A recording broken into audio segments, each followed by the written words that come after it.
Welcome to Life on Maui. I'm your host, Stephen Freid. I'm excited about this show. We're going to be discussing one of my favorite topics, movies. My guest for today is visiting from LA. He's a movie producer and he has just had his short film, The Windfisherman, accepted to be shown at the Maui Film Festival this year. To top it all off, he's my son. Welcome to the show, Dave. Thanks for having me. Absolutely. Let's start with The Windfisherman. Since I've already brought it up, what was the genesis of this project for you? Well, for me, it came around when I was at the American Film Institute. I was studying there in the producing program, graduate studies. And while I was there, a woman named Anna McRoberts came through the program in something called the Directing for Women's Workshop. And she had the script and she was accepted into the program, and she was kind of looking for a good producer, somebody that could appreciate the story, appreciate the world of it, the characters. I don't know if you're going to show any clips or anything yet, but you'll see that it gets a little, fantastic. The wardrobe, the environments, the setting. So she needed somebody that could think along those lines, and I guess that was me.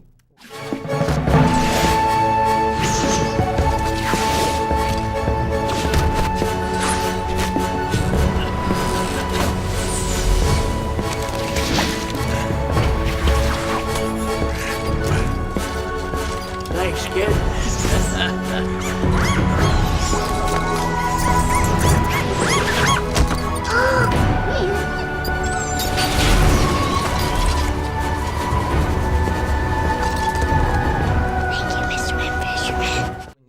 It gets fantastic. What does that mean?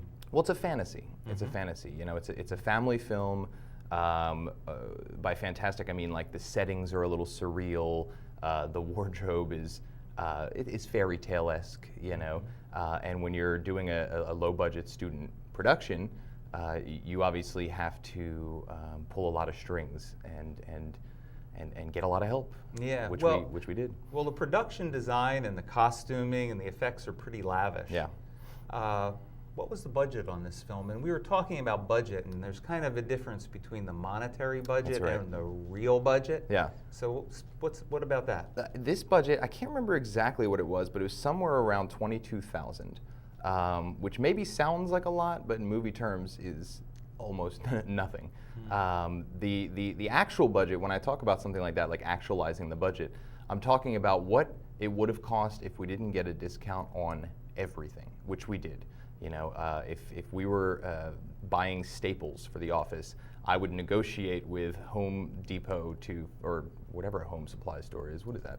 Not Home Depot. Office Max. Office Max. Yeah. I would negotiate with Office Max to get 15% off. Everything came at a discount. So we got 20,000 feet of 35 millimeter film donated, stuff like that. We would have people that would usually get paid a lot of money, either talent actors or costume designers or something like that, do it on their free time, do it as a pet project, something that they liked.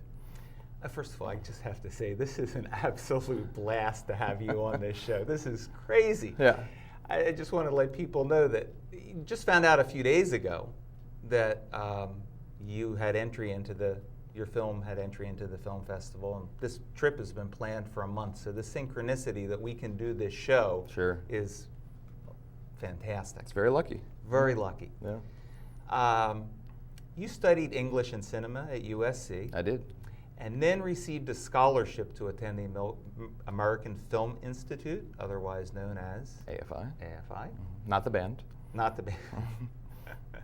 And that's where you made Windfisherman. Yes. That's where I met Anna McRoberts. And I should mention that Anna, she is also the writer of this story. She works for Disney, and she does a lot of writing and producing for a series called Air Bud, which is it's a family series about a dog, talking dogs. They're usually playing sports in some way or another.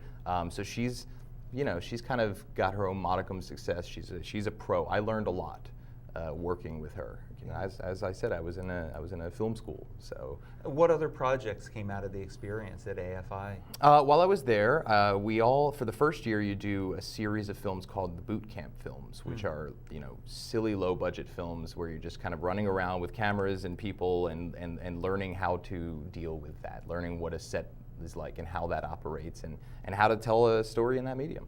And so for the first year, I made 4 films. Most of them were just kind of fun and silly, and then you're supposed to focus on your thesis film. And I ended up doing 2 other films. So I did The Windfisherman, and I did one called Penny Dreadful, which was a period drama. It was a dark movie about a father that loses his mind and tries to kill his family. Yeah, I've seen that one. That's definitely and got it's a little different. It's a little different. I don't think the Maui Film Festival wants that one in there. And then there's another one called Cat Dragged In, which is kind of a moody, thoughtful film. It's more like a glimpse into a day in the life of, instead of a full narrative. But it's based around a stripper. It is. It is. Yes. She never takes all her clothes off. No. She's like the Julia Roberts of strippers. The high class stripper, and she won't make out on the first date, as it were.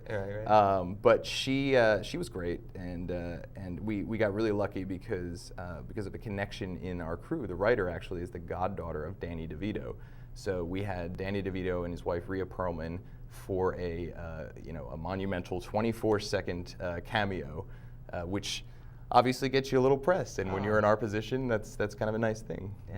So he came with us to a couple of the premieres, and we did the red carpet thing, and he's a pro.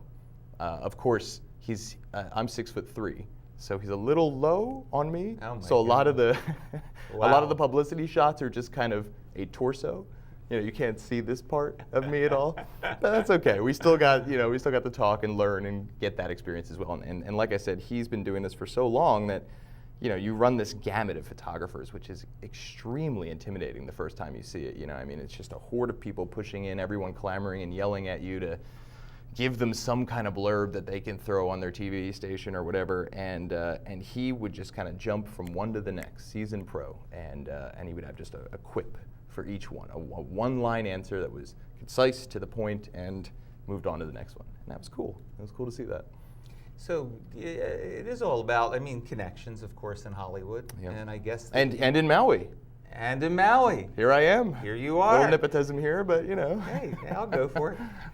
Well, I know the answer to this, but what about after AFI? What's been going on for you after American Film Institute? Well, since then, one of the most valuable things that I got from there were the connections, the people that I met there, because there were a lot of great writers in my class, some really good directors, other good producers that I can collaborate with. And I think you also had you also went to the University of Southern California. Before AFI. Before AFI. And I'm imagining at both of those places you got to hear some very high-level people involved with movies, yeah? I got to. A few of them were my professors. Like whom? Like Leonard Maltin, the movie review guy. You might know him because he publishes a book every year. But he's a genius. When it comes to film, the guy is a living, walking encyclopedia. And he's got such a love for the medium. And he would have guests in class all the time, or I worked at the TV station when I was going there, and that's kind of how I got involved in the industry. Honestly, it was my beginning, and USC has some extremely famous and supportive alumni. Like Steven Spielberg actually isn't an alumni. He tried to get in a couple times and wasn't accepted. USC's loss. Oh my goodness! But he still loves the school, and he's there all the time. George Lucas, Robert Zemeckis, Ron Howard. And in some way or another, I met all of these people, in my tenure there, because they would come on and they would help us out at the TV station. They would do like interviews and guest appearances. Really? Yeah. They would show up and be supportive. They would be very supportive. Tom Hanks, he was one of the nicest guys I've ever met, and he showed up, and we learned a thing or two, and that's the point. Absolutely.